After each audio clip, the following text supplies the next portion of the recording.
Joseph slammed his phone onto the table, chest heaving with anger. His mind churned with the words Lydia had just spoken. That woman, Linda, had run away from him and dared to look at another man.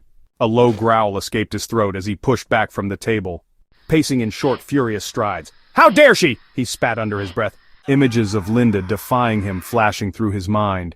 He thought back to the many times he'd told her who was in charge, who held the power in their marriage.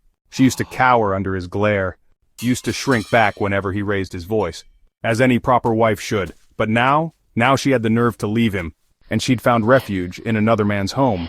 The thought stoked the embers of his rage into an inferno. She must have lost her mind, he muttered, teeth grinding. She'll remember who's boss soon enough. He pictured the way she used to flinch at his slightest displeasure and felt a twisted surge of power. This was how it was supposed to be, her trembling under his control. Too frightened to question or disobey him. Yet, Lydia's call reminded him that Linda was no longer under his thumb. A flicker of insecurity threatened to surface. But he shoved it down, refusing to acknowledge any emotion that wasn't anger. He paced again, fists clenching and unclenching at his sides. All he could think about was dragging Linda back, forcing her to see that no matter where she ran, she belonged to him. That was the natural order of things. He ruled, and she obeyed. A mocking laugh escaped him, echoing in the empty room. "Let's see how long your little freedom lasts, Linda." Joseph snatched his phone off the table, impatience twisting his features. He was tired of waiting for Lydia to come through with the address for Linda's hideout. Each second that ticked by felt like an eternity, and the rage simmering inside him threatened to boil over at any moment. "Come on!" he hissed under his breath, tapping his foot. His thoughts churned with images of Linda's defiance. That woman needs to learn her lesson. She thinks she can run to another man's house. She must have forgotten who she belongs to. Finally, his phone buzzed. He glanced down to see a message with an address. A grim smile crept onto his face. "That's more like it," he growled, already imagining Linda's reaction when he finally cornered her.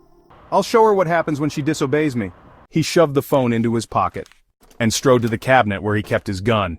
Pulling it out, he checked it with a practiced hand, the metal glinting under the overhead light. Just feeling its weight in his palm sent a dark thrill through him.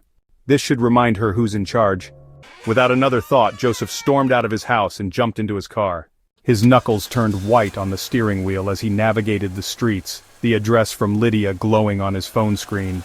The roar of the engine mixed with the pounding of his heart, and every passing moment fueled the storm of anger inside him. Eventually, the neighborhood came into view, a place of manicured lawns and tall gates, with security cameras perched on every corner.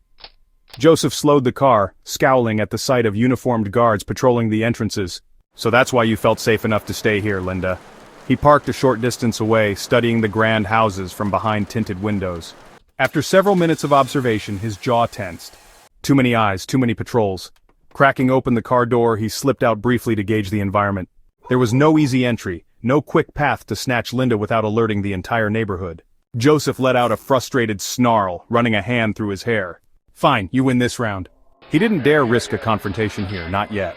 If he got caught or scared Linda off again, it would only make things more difficult, but this isn't over. Sliding back into the driver's seat, Joseph slammed the door and pulled away from the curb.